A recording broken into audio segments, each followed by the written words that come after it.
राधे राधे दोस्तों, आप सभी को मेरे YouTube चैनल ब्रतन पर मैं स्वागत करती हूँ। दोस्तों, कल का हमने सुना था, यानी 7वां अध्याय हमने कुंडल विकुंडल की कर्मों की सजा के विषय में सुना था, जिसमें विकुंडल को स्वर्ग की प्राप्ति हुई थी, जो विकुंडल के लिए बहुत ही सोचने वाली बात थी। जो उसे इतने पापों के कर्मों के बाद भी उसे स्वर्ग क्यों प्राप्त हुआ, आइए जानते हैं। 8वें अध्याय में यमदूत ने उसे क्या कहा। यमदूत कहने लगा कि तुमने बड़ी सुंदर वार्ता पूछी है, यद्यपि मैं पराधीन हूँ, फिर भी मैं तुम्हारे स्नेह बस अपनी बुद्धि के अनुसार बतलाता हूँ। जो प्राणी काया वाचा और मनसा से कभी दूसरों को दुख नहीं देते, वे यमलोक में नहीं जाते। हिंसा करने वाले वेद, यज्ञ, तप और दान से भी उत्तम गति को नहीं पाते। अहिंसा सबसे बड़ा धर्म, तप और दान ऋषियों ने बताया है। जो मनुष्य जल या पृथ्वी पर रहने वाले जीवों को अपने भोजन के लिए मारते हुए कालसूत्र नामक नरक में पड़ते हैं और वहां पर अपना मांस खाते हैं और रक्त पीप पान करते हैं तथा पीप की किच में उनके कीड़े काटते हैं, हिंसक जन्मांध काने कुबड़े लूले लंगड़े दरिद्र और अंगहीन होते हैं। इस कारण इस लोक तथा परलोक में सुख की इच्छा करने वाले को काया वाचा तथा मन में दूसरों का द्रोह नहीं करना चाहिए। जो हिंसा नहीं करते उनको किसी प्रकार का भय नहीं होता। जिस तरह सीधी और टेढ़ी दोनों प्रकार की बहने वाली नदियां जो समुद्र में मिल जाती है, वैसे ही सब धर्म अहिंसा में प्रवेश कर जाते हैं।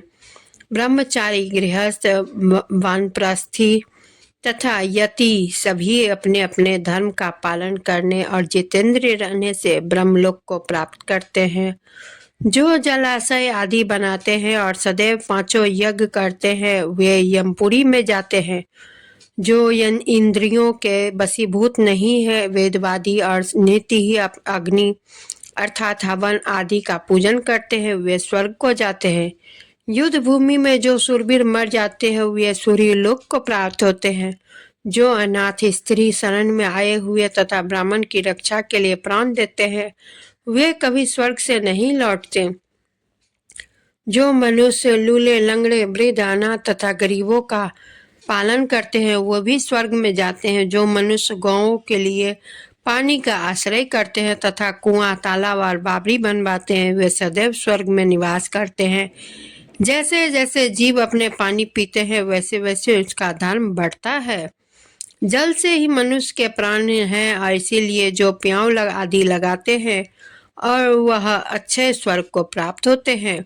बड़े बड़े यज्ञ भी वह फल नहीं देते जो अधिक छाया वाले वृक्ष मार्ग में लगाने से देते हैं। जो मनुष्य वृक्ष रोपण करता है, वह सदैव दानी और यज्ञ करने वाला होता है। जो मनुष्य अच्छे फल और अच्छी छाया वाले मार्ग के वृक्षों को काटता है, वह नरकगामी होता है। तुलसी का पौधा लगाने वाला सब पापों से छूट जाता है। जिस घर में तुलसी वन है, वह घर तीर्थ के समान है और उस घर में कभी यमदूत नहीं आते। तुलसी के सुगंध से पितरों का चित्त प्रफुल्लित हो जाता है और वे विमान में बैठकर विष्णु लोक को जाते हैं। नर्मदा नदी का दर्शन, गंगा स्नान और तुलसीदास का स्पर्श, यह सब बराबर बराबर फल देने वाला है। हर एक द्वादशी को ब्रह्मा भी तुलसी का पूजन करते हैं। रत्न, सोना, फूल तथा मोती की माला के दान का इतना पुण्य नहीं मिलता जितना तुलसी की माला के दान का है। जो फल आम के 1000 और पीपल के 100 वृक्ष लगाने से होता है, वह तुलसी के एक पौधे लगाने से होता है।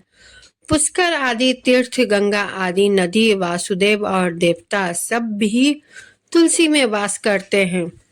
जो एक बार, 2 या 3 बार रेवा नदी से उत्पन्न शिव मूर्ति की पूजा करता है अथवा स्फटिक रत्न के पत्थर से आप निकले हुए तीर्थ में, पर्वत या वन में रखी हुई शिव की मूर्ति की पूजा करते हैं और सदैव ओम नमः शिवाय मंत्र का जाप करता है, यमलोक का कथा भी नहीं सुनता।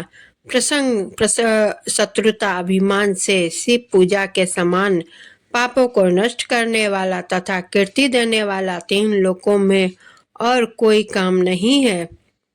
जो शिवालय स्थापित करते हुए शिवलोक में जाते हैं, ब्रह्मा विष्णु तथा शिव का मंदिर बनाकर मनुष्य वैकुंठवासी होता है। जो भगवान की पूजा के लिए फूलों का बाग लगाते हुए धन है। जो माता पिता देवता और अतिथियों का सदैव पूजन करते हुए ब्रह्मलोक को प्राप्त होते हैं। दोस्तों, 8वां अध्याय यहीं पे समाप्त होता है। आप सभी को